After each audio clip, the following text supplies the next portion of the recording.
Hello everyone, I want to talk you win. Heaven commands time to rest and recover, and in such words there is both a crown and a command, both the exaltation of victory and the summons to humility. For what does it mean to win, if not that the burden, once carried in trembling hands, has been lifted?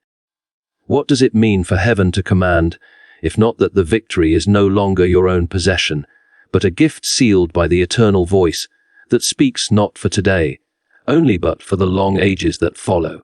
And what does it mean to rest and recover, if not that the labor which pressed upon sinew and soul has met its rightful conclusion, and now demands a pause? Not the pause of defeat, but the pause of fulfillment, not the silence of despair, but the silence of fruit ripening in the sun. And so we stand in this moment where triumph and tenderness embrace each other, where the warrior is told not to raise his arm again, but to let the arm hang slack, where the pilgrim is told not to hasten his stride, but to let his feet cool in the stream, where the scholar is told not to bend once more to the page, but to close the book and let memory breathe. For there is a holiness in ceasing as surely as there is a holiness in striving. And perhaps the greater test of faith is not to fight, but to rest when heaven commands it. For rest is no mere luxury of the weary. Rest is obedience to the cadence of eternity. To win is a strange thing. For while the world imagines victory to be an endless cheer and a golden banner waving above the heads of the triumphant, in truth victory is often quiet, unassuming, and wrapped in the very same garments as weariness. And he who has fought well does not feel like a hero in the hour of triumph, but like a child who longs only to lay his head upon the pillow of the Father. And so heaven does not permit the soul to linger endlessly upon the field of battle, for the heart would wither in perpetual tension. And heaven does not allow the mind to labor without intermission, for the mind would fracture in ceaseless pursuit. And so heaven commands rest, not as an afterthought, but as the crowning act of the drama, and recovery is not granted as an indulgence, but as an appointment. It is as much a calling as the battle itself. For the warrior who does not recover becomes unfit for the next summons. The pilgrim who does not recover falters before the next ascent. The lover who does not recover grows cold before the next embrace. And so this command is not less glorious than the command to march. It is not lesser than the call to rise. It is the greater wisdom that undergirds all striving. Consider how even creation itself whispers this truth. For the day is not endless. The sun does not burn without decline. The tide does not rise without retreat. The heart does not beat without rhythm. And the breath is not given without the gentle ebb that follows the surge. So too man is woven with threads of pause, with intervals of silence, with cadences of peace, and to ignore them is to tear the fabric of one's being. But to honor them is to become whole. So when heaven says rest, it is not a suggestion, but a restoration of the original order. The reminder that time is not only a road to run, but a meadow in which to sit, not only an arrow but also a circle, not only a demand but also a gift. And the one who scorns this command proves himself more enslaved than the one who fights under oppression. For the slave at least knows he is not free. But the restless victor imagines himself free while chains of his own forging bind him ever tighter. You win. And in that phrase lies the culmination of all longing. For what is the yearning of the human soul, if not to reach the summit, to cross the finish, to find that the labor has borne fruit, and yet when the prize is given, heaven interrupts the cry of celebration with a word that stills the heart.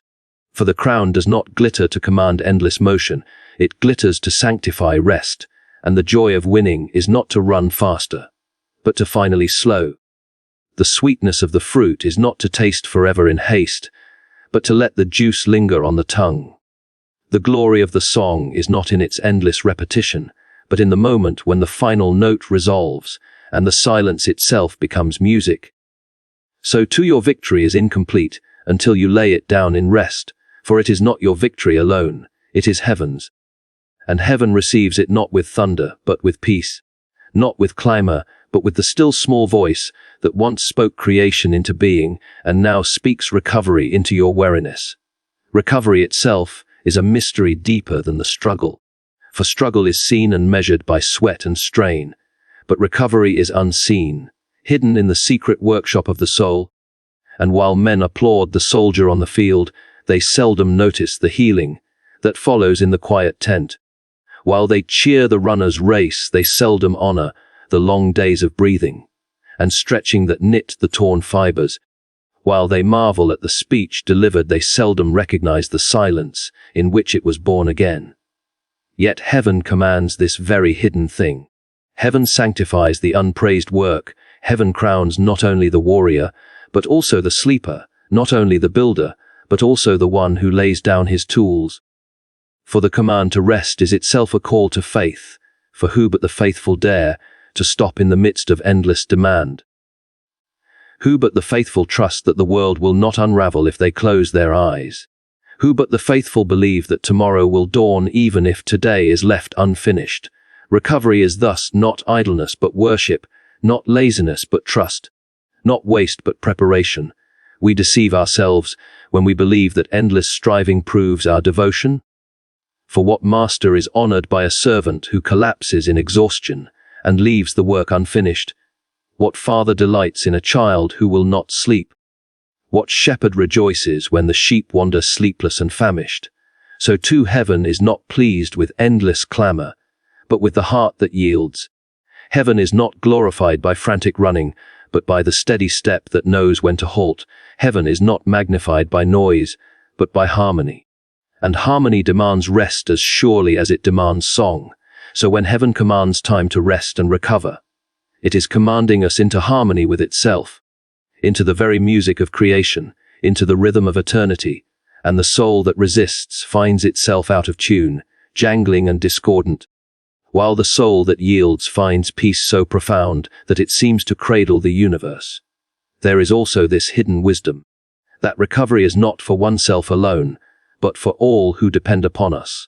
For the weary hand cannot lift another, the weary voice cannot comfort another, the weary heart cannot love another, and so rest is the most unselfish act, for in obeying the command to recover one becomes again a source of strength to others.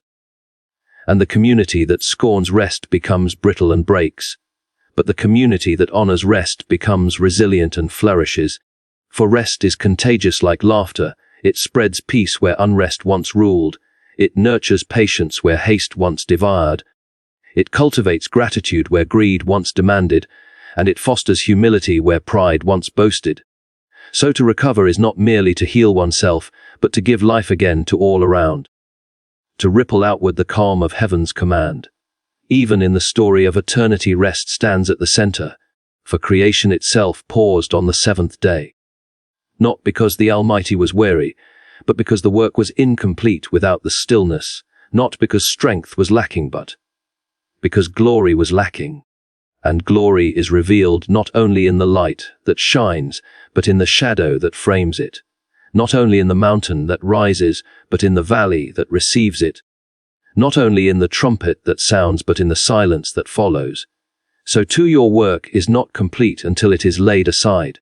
Your battle is not holy until you sheath the sword. Your song is not full until you cease to sing. And in this cessation heaven commands your wholeness. Therefore, when you hear the voice, say you win, heaven commands time to rest and recover. Do not resist. Do not bargain. Do not imagine yourself more faithful by pressing on, for obedience here is the truest test. Surrender here is the noblest act. Trust here is the deepest faith, and the one who rests in heaven's command is more victorious than the one who fights against heaven's rest. For rest is not the end, but the seed of all beginnings. Recovery is not the closing, but the opening. The pause is not the death of motion, but the birth of renewal. And so to obey is to prepare, to yield is to be strengthened, to sleep is to awaken. Rest is not idleness, but the sacred rhythm of triumph fulfilled. And though men often confuse the stillness of the body with the laziness of the soul, yet heaven draws a line between the two as wide as eternity. For idleness is emptiness without direction, while rest is fullness without burden. Idleness wastes the moments given, but rest sanctifies them. Idleness shrinks the spirit, but rest enlarges it. Idleness is the echo of despair, but rest is the song of completion. And so, when the voice of heaven commands rest, it is not bidding you sink into uselessness, but rise into harmony with the very fabric of creation. For creation itself was made to beat like a heart, to flow like a river, to swing like a pendulum. And in that rhythm, you too must find your place, if you are to live not merely as a creature of dust, but as a bearer of glory. Consider how the stars themselves testify to this mystery. For though they blaze with fire immeasurable, they do not burn without measure. They pulse with rhythm, they wax and wane. And though their lives span millennia, they too are guided by a pattern of burning and fading. So rest belongs not to weakness, but to order. Not to failure, but to fidelity, and the one who despises rest despises the very symmetry of heaven's creation. And think also of the sea, which surges with power unfathomable, yet it too draws back, it too recedes, and in its withdrawal there is no shame. In its ebb there is no defeat, for the ebb is as sacred as the flow, the retreat as necessary as the advance. So too your resting is not a collapse, but a holy rhythm, not a retreat into nothingness, but a retreat into wholeness, not an escape, but a return. It is often imagined that triumph should be a straight line, ascending endlessly upward.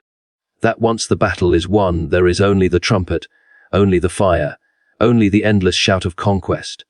But in truth, triumph has its own rhythm. For the shout without silence soon becomes noise. The flame without shadow blinds rather than illumines. And the song without pause wearies rather than delights. So the rhythm of triumph is not merely the act of conquering, but the act of ceasing. Not only the raising of the banner, but the lowering of the arm. Not only the finishing of the race, but the standing still upon the track, when the tape has already been broken. For the sacred rhythm completes itself not in more striving but in rest. And without rest, triumph itself collapses into vanity. The one who does not rest after triumph becomes a tyrant to himself. For he forces his soul into endless motion, demanding more victories though none are called for, chasing more crowns though none are promised, seeking more applause though the hall has already emptied, and such striving is no longer noble but enslaved, no longer glorious but grotesque. For it ignores the command of heaven that triumph is not endless noise but holy silence, not perpetual flight but gentle landing, not unceasing blaze but steady glow, and to obey this command is to show true strength, for only the strong can set down the sword. Only the strong can cease when the heart still pulses with desire to press on. Only the strong can surrender to the rhythm rather than insist upon their own. You see this even in the natural body. For the heart does not beat in one long unbroken strain, but in pulse and pause, contraction and release. And without the release the contraction would kill. Without the pause the pulse would fail. So too the lungs do not endlessly inhale. For endless inhalation suffocates. They must exhale, they must yield. They must return, and in the yielding they are not dying but living. So also your soul cannot triumph without pausing, cannot breathe without resting, cannot sing without silence. And what the body teaches in its small rhythms, the spirit must learn in its great ones. That victory is not complete until the victor yields to rest. Think also of the farmer who gathers the harvest with sweat upon his brow and grain heavy in his arms. For if he were to scorn rest and plant again immediately without pause, without letting the soil recover, without allowing the ground to drink the rain and breathe the air, the earth would harden, the seed would rot, the harvest would fail. And so his wisdom is not only in sowing and reaping, but in letting be, in allowing the rhythm of rest to fulfill the labor of his hands. And so too you are soil and seed and harvest all in one, and heaven has written into you the same command, that after sowing and reaping there must be resting. After striving and winning there must be yielding, for in the pause the fruit matures, in the silence the sweetness ripens. In the stillness the abundance is revealed. Rest then is not idleness, for idleness produces nothing, but rest produces renewal. Idleness drains the soul while rest fills it. Idleness squanders the gift of time, but rest consecrates it. And idleness forgets the purpose of labor while rest remembers it. And so the man who idly wastes his days is a hollow shell, but the man who rests in obedience to heaven's rhythm is like a vessel filled to the brim with living water, overflowing not because of his own endless pouring, but because he has paused long enough to be filled.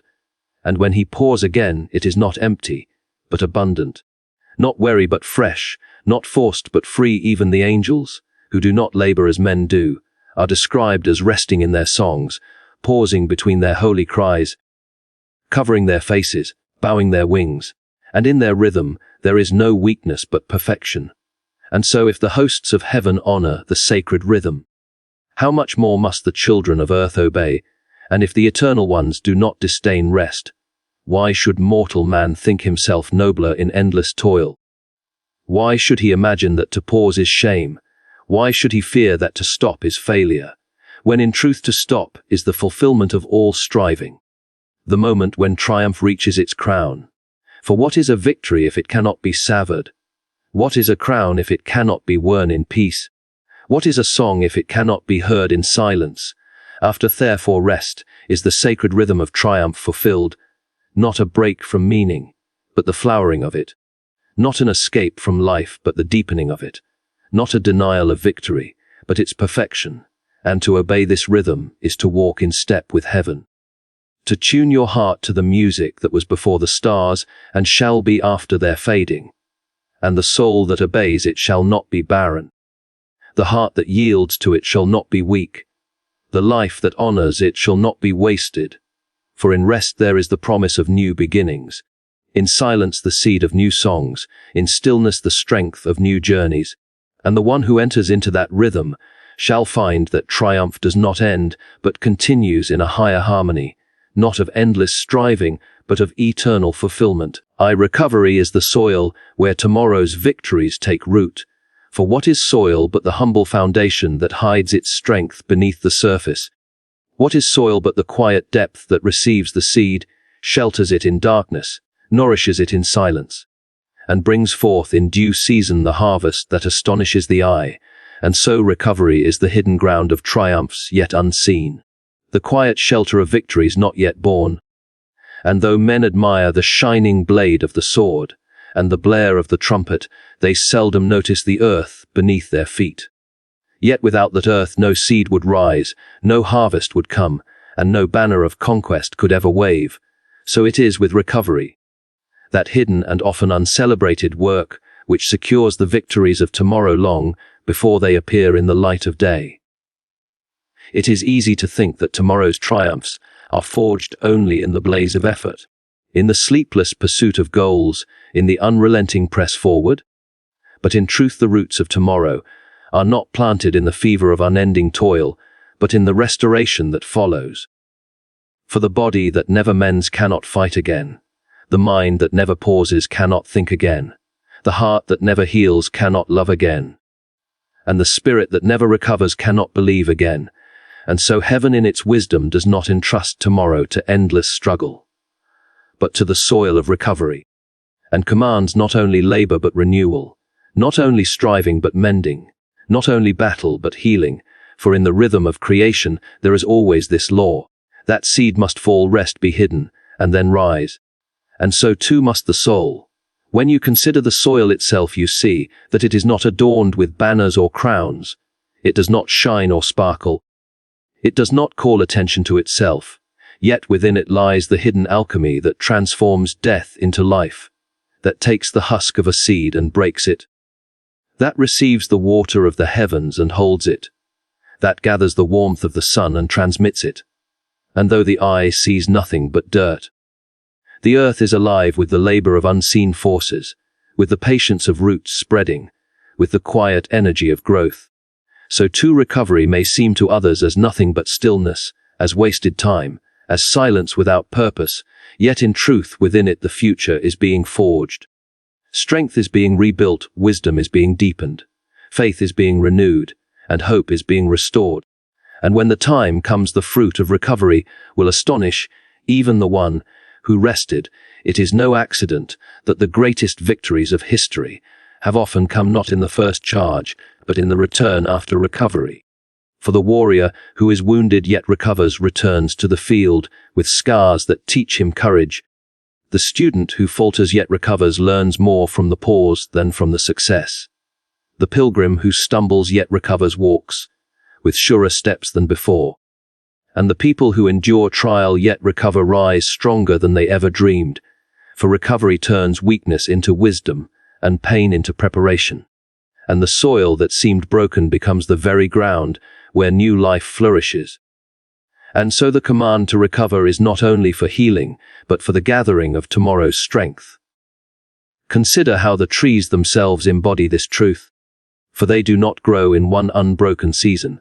They do not stretch upward without ceasing. They withdraw in winter. They shed their leaves. They rest in barrenness. Yet beneath the surface the roots dig deeper, the trunk grows harder, the strength gathers unseen. And when spring comes the life that seemed lost erupts with greater glory, so too with recovery. For though outwardly it may appear as loss, as emptiness, as stillness, inwardly it is the deepening of roots, the hardening of resolve, the gathering of life that will burst forth in its season. And the man who honors recovery shall see, in due time, the flowering of victories beyond his imagining. It is also a great mercy that heaven gives recovery as soil. For without soil the seed cannot survive, and without recovery the soul cannot endure. And those who scorn recovery soon find themselves barren fields, fields trampled by overuse, fields exhausted of nutrients, fields incapable of bearing fruit, and though they labor endlessly the harvest withers. Though they strive fiercely the victories slip through their grasp, for the ground of their being is depleted. And they reap not because they did not sow, but because they did not rest. They did not allow the soil of recovery to renew itself. And so tomorrow's victories found no place to root. But the one who allows recovery, who nourishes the soil with silence, with trust, with rest, finds that tomorrow's triumphs spring up without struggle, as if the ground itself has delivered them. Think of the athlete who trains until exhaustion, but never allows recovery. His muscles tear, his strength fades, his endurance collapses, and all his effort becomes ruin. Yet the one who rests between his trainings, who eats, who sleeps, who allows the fibers to mend, returns with strength multiplied, not because he worked harder, but because he recovered. So too in all of life, the laborer, the thinker, the artist, the leader, all must recover if their tomorrow is to bear fruit. And if they do not, their victories will be short-lived, their strength fleeting, their works hollow. But if they yield to the soil of recovery, their tomorrow will be filled with victories not born of frenzy, but of faith. Even in the life of the spirit, recovery is soil. For the prayer that ceases for a time in silence is not lost, but is being deepened. The faith that rests after trial is not abandoned, but is being renewed. The hope that pauses in sorrow is not dead, but is taking root. And the soul that lies still under heaven's hand is not forsaken, but is being prepared. And when the time comes, it rises again with greater fire, speaks again with greater clarity, believes again with greater strength. For recovery has tilled the ground and made it ready for the seed of tomorrow's glory. It is a strange truth that the world praises the immediate and visible, but heaven praises the hidden and unseen. And recovery belongs to the unseen. It does not parade itself. It does not announce itself. It does not seek applause. Yet it is the very womb of victory, the chamber of renewal, the field of hidden harvest. And those who despise it are like children who dig up the seed to see if it grows, destroying what they seek to hasten, while those who honor it are like wise farmers who wait, who water, who trust, and in due time the green shoot appears. The stalk rises, the grain ripens, and the harvest fills the barns. So too with recovery, if you honor it as soil, tomorrow will honor you with fruit. Therefore recovery is not weakness but wisdom, not defeat but preparation, not idleness but investment. And when you walk in the path of recovery, you are not stepping away from victory, but into its roots. You are not losing time but planting it. You are not wasting effort but multiplying it. And though others may not see, though the world may not applaud, heaven knows, heaven commands. Heaven sanctifies this soil, and from it shall grow the victories you cannot yet imagine. Victories that will bear fruit not only for you but for all who walk in your shadow, for the soil nourishes not just the seed it holds, but all that grows upon it, and recovery too spreads its blessing to every soul that draws near.